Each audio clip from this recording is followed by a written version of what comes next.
بسم اللہ الرحمن الرحیم۔ ایک حسین نوجوان کا سبق آموز واقعہ۔ ایک بزرگ فرماتے ہیں کہ میں ایک سال سخت ترین گرمی کے زمانے میں حج کو چلا۔ لو بڑی شدت سے چلتی تھی۔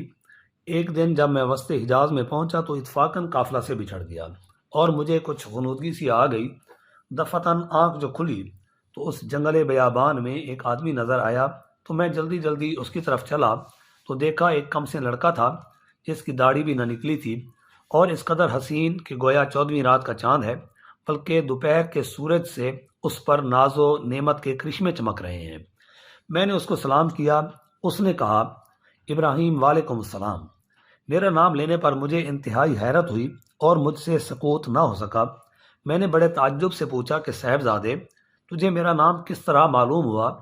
تو نے تو مجھے دیکھا بھی نہیں۔ کہنے لگا، ابراہیم، جب سے مجھے معرفت حاصل ہوئی میں انجان نہیں بنا، اور جب سے مجھے وصال نصیب ہوا کبھی فراق نہیں ہوا۔ میں نے پوچھا، اس سخت گرمی میں اس جنگل میں تجھے کیا مجبوری کھینچ کر لائی؟ کہنے لگا، ابراہیم، اس کے سوا میں نے کبھی کسی سے انس پیدا نہیں کیا اور نہ اس کے سوا کسی کو ساتھی اور رفیق بنایا۔ میں اس کی طرف بالکلیہ منتقل ہو چکا ہوں اور اس کے معبود ہونے کا اقرار کر چکا ہوں۔ میں نے پوچھا کہ تیرے کھانے پینے کا ذریعہ کیا ہے؟ کہنے لگا، محبوب نے اپنے ذمہ لے رکھا ہے۔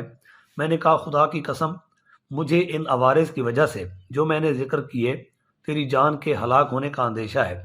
تو اس نے روتے ہوئے کہ اس کی آنکھوں سے آنسوں کی لڑی موتیوں کی طرح سے اس کے رخساروں پر پڑ رہی تھی، چند شعر پڑھے جن کا ترجمہ یہ ہے: کون شخص ڈرا سکتا ہے مجھ کو جنگل کی سختی سے، حالانکہ میں اس جنگل کو اپنے محبوب کی طرف چل کر قطع کر رہا ہوں اور اس پر ایمان لا چکا ہوں۔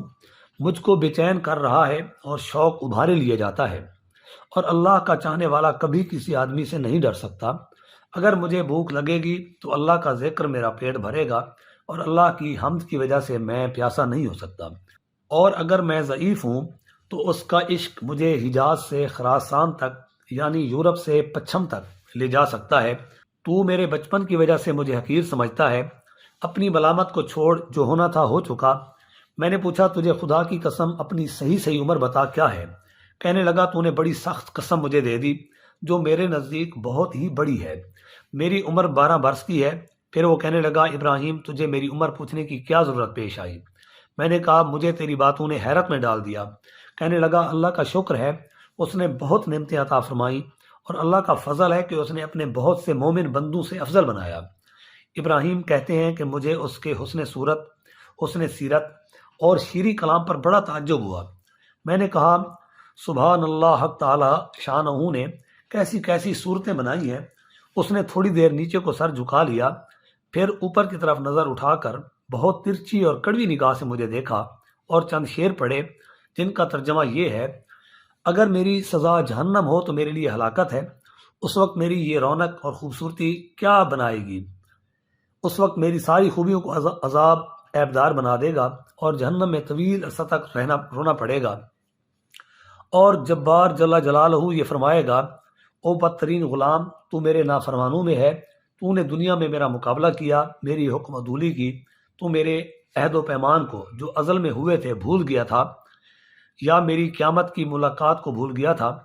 اے ابراہیم، تو اس دن دیکھے گا کہ فرما برداروں کے منہ 14ویں رات کی چاند کی طرح چمک رہے ہوں گے، اور حق تعالی شانہ اپنے اوپر سے انوار کے پردے ہٹا دیں گے، جس کی وجہ سے یہ فرما بردار اس پاک ذات کی زیارت سے ایسے مبہوت ہو جائیں گے کہ اس کے مقابلے میں ہر نعمت اور ہر راحت کو بھول جائیں گے، اور حق تعالی شانہ ان فرما برداروں کو ہیبت اور خوشنودی کا لباس پہنائیں گے، اور ان کے چہروں کو رونق اور شادابی عطا ہوگی۔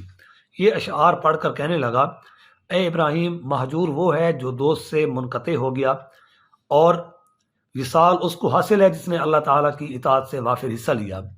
ابراہیم، اپنے رفقائے سفر سے بچھڑ گئے ہو؟ میں نے کہا، ہاں، میں ایسے رہ گیا تھا۔ تجھ سے اللہ کے واسطے سوال کرتا ہوں کہ تو میرے لیے دعا کرے کہ میں اپنے ساتھیوں سے جا ملوں۔ میرے اس کہنے پر اس لڑکے نے آسمان کی طرف دیکھا اور کچھ آہستہ آہستہ زبان سے کہا کہ مجھے اس کے ہونٹ حرکت کرتے ہوئے معلوم ہوئے۔ اس وقت مجھے دفتن نیند کا جھونکا سا آیا، بے ہوشی سی ہوئی۔ اس سے جو میں نے افاقہ پایا تو قافلے کے بیچ میں اونٹ پر اپنے آپ کو پایا، اور میرے اونٹ پر جو میرا ساتھی تھا وہ مجھ سے کہہ رہا تھا ابراہیم ہوشیار رہو، سنبھلے رہو، ایسا نہ ہو اونٹ پر سے گر جاؤ۔ اور اس لڑکے کا مجھ کو کچھ پتہ نہ چلا کہ وہ آسمان پر اڑ گیا یا زمین کے اندر اتر گیا۔ جب ہم سارا راستہ طے کر کے مکہ مکرمہ پہنچ گئے اور میں حرم شریف میں داخل ہوا تو کیا دیکھتا ہوں کہ وہ لڑکا کعبہ شریف کا پردہ پکڑے ہوئے رو رہا ہے اور چند شعر پڑھ رہا ہے جن کا ترجمہ یہ ہے: میں کعبہ کا پردہ پکڑ رہا ہوں اور بیت اللہ کی زیارت بھی کر رہا ہوں، لیکن دل میں جو کچھ ہے اس کو اور راز کی بات کو تو خوب جانتا ہے۔ میں بیت اللہ کی طرف پیدل چل کر آیا ہوں، کہیں سوار نہیں ہوا، اس لیے کہ میں باوجود اپنی کم سنی کے فریفتہ عاشق ہوں۔ میں بچپن ہی سے تجھ پر مرنے لگا ہوں، جب کہ میں اس کو جانتا بھی نہ تھا، اور اگر لوگ ملامت کریں کسی بات پر تو میں ابھی عشق کا طفل مکتب ہوں۔ اے اللہ، اگر میری موت کا وقت آ گیا ہو تو شاید میں تیرے وصل سے بہرہ یاب ہو سکوں۔ اس کے بعد وہ بے اختیار سجدہ میں گر گیا اور میں دیکھتا رہا، اور اس کے بعد میں اس کے پاس گیا اور اس کو ہلایا تو وہ انتقال کر چکا تھا، رضی اللہ عنہ و ارضا۔ ابراہیم رحمۃ اللہ علیہ کہتے ہیں کہ مجھے اس کے انتقال کا بڑا سخت صدمہ ہوا۔ میں وہاں سے اٹھ کر اپنی قیامگاہ پر آیا اور اس کے کفن دینے کے لیے کپڑا لیا اور مدد کے لیے ایک دو آدمی ساتھ لیے، اور وہاں پہنچا جہاں اس کو مردہ چھوڑ کر آیا تھا، تو اس کی نعش کا کہیں پتہ نہ چلا۔ وہاں دوسرے حاجیوں سے دریافت کیا مگر کسی کو بھی پتہ نہ تھا کہ کسی نے اس کو دیکھا، تو میں سمجھا کہ اللہ تعالیٰ نے اس کو لوگوں کی آنکھوں سے پوشیدہ فرما رکھا تھا۔ میں وہاں سے اپنے قیامگاہ پر واپس آ گیا اور مجھے کچھ غنودگی سی آ گئی، تو میں نے اس کو خواب میں دیکھا کہ وہ ایک بہت بڑے مجمع میں ہے اور سب سے پیش ہے، اور اس پر اس قدر نور چمک رہا ہے اور ایسے عمدہ جوڑے ہیں کہ ان کی صفت بیان میں نہیں آ سکتی۔ میں نے اس سے پوچھا کہ تو وہی لڑکا ہے؟ کہنے لگا میں وہی ہوں۔ میں نے پوچھا کیا تیرا انتقال نہیں ہوا؟ اس نے کہا ہاں ہو گیا۔ میں نے کہا کہ میں نے تجھے تجہیز و تکفین کے لیے بہت تلاش کیا، کہیں پتہ نہ چلا۔ کہنے لگا ابراہیم سن، جس نے مجھے میرے شہر سے نکالا اور اپنی محبت میں فریفتہ کیا اور میرے عزیز و قارب سے جدا کیا، اسی نے مجھے کفن دیا اور کسی دوسرے کا محتاج بننے نہیں دیا۔ میں نے پوچھا کہ حق تعالی شانہ نے مرنے کے بعد تیرے ساتھ کیا معاملہ کیا؟ اس نے کہا اللہ جل شانہ نے مجھے اپنے سامنے کھڑا کیا اور فرمایا کہ تو کیا چاہتا ہے؟ میں نے عرض کیا تو الہی مقصود ہے اور تیری ہی مجھے آرزو ہے۔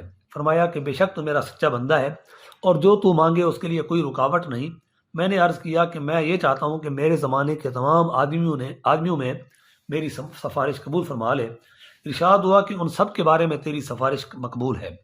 ابراہیم کہتے ہیں کہ اس کے بعد اس لڑکے نے خواب میں مجھ سے رخصتی مصافحہ کیا اور میں نیند سے بیدار ہو گیا۔